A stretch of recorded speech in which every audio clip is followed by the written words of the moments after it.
Welcome back everyone, Cindy here. Today I'm going to make for you seafood pasta with uni butter. I actually had this dish at the Four Seasons Hotel in Sydney, and I was so obsessed with how it tasted that I actually called the concierge to ask the chef for the recipe. They were nice enough to tell me exactly what went into it, and I was totally able to recreate it at home. Without further ado, let's get started. For the ingredients, you'll need spaghetti, some seafood of your choice, heirloom tomatoes, parsley, Parmesan cheese, garlic, some butter, and uni, which you can pick up at your local Japanese market. You'll also need some white wine, olive oil, tomato sauce, and chili oil.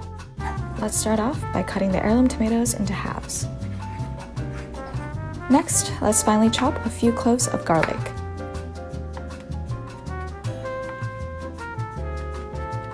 For the garnish at the very end, let's chop up some parsley as well. In addition to shrimp, the other seafood item I decided to use was cuttlefish. If you've never had it before, just know that it has a very similar texture and flavor to squid. To make the uni butter, or sea urchin butter, take the uni and combine it with about 4 tablespoons of room temperature butter. The uni will incorporate into the butter pretty easily. You want to mix it until you achieve a soft peachy color. Alright, let's get started with the pasta. Bring some water to a boil and hit it with some salt. Now that our water is boiling and seasoned, let's drop in our spaghetti. Here I used a portion enough for 2 people. Cook the pasta until al dente.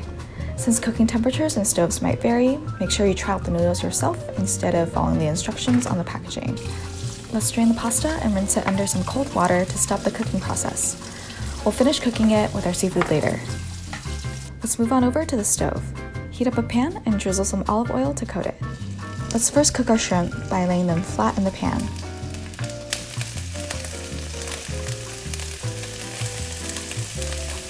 And then flip them over once they've got a chance to sear on one side. This will create a lot of flavor on the bottom of the pan, which will work really well in our sauce. Let's toss in our garlic, moving it around constantly so that it doesn't burn.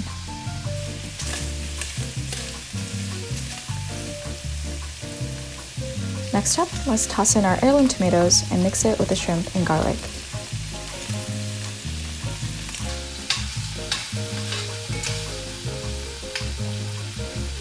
After that, let's throw in our cuttlefish, since it doesn't take too much time to cook.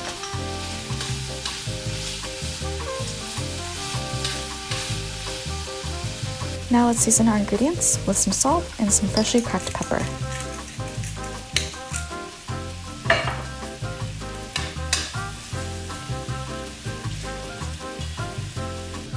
Turn the heat down and hit the pan with some white wine, which goes really well with seafood.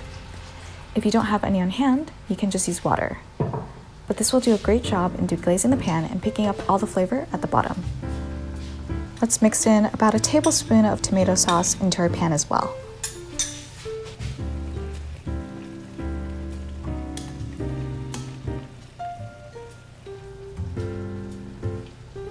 One unconventional ingredient that the chef added was chili oil. This will really complement the uni butter that we're going to add later. Let's mix it around to make sure it's incorporated with the rest of the pan. Now for the star of the show, let's add about 2 tablespoons of the uni butter that we made earlier. This will not only give our pan a really fresh seafood flavor, but also make our sauce really creamy too. At this point, let's hit the pan with a little more salt as well.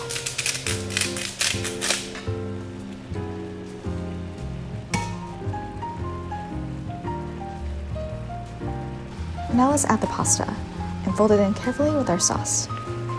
Now that the pasta's in, let's hurry up the cooking process since we want to keep that al dente texture in the noodles.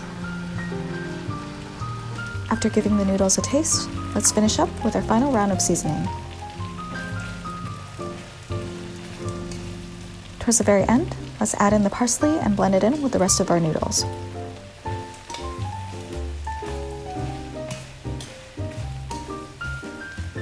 And that's it. Our pasta's ready to leave the pan. Let's arrange the noodles on a plate and make sure we add plenty of seafood on top as well.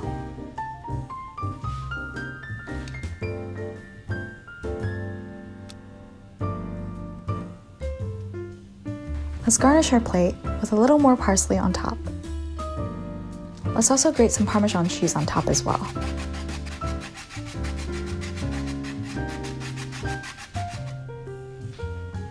And we're done. Even though uni butter might seem like it's a rare and unconventional ingredient to cook with, it's actually super easy to make. It just requires a stop at your local seafood market or even Japanese market. The extra effort will definitely show, since the uni butter gives the dish a really fresh taste of the ocean and also a really creamy texture. If you decide to make this yourself, please post a photo and tag me on Instagram. If you enjoyed this video, please give it a thumbs up and hit that subscribe button. Also, a huge shout out to the Four Seasons Hotel in Sydney for the idea and recipe. Thank you so much for watching, and I'll see you guys in the next one.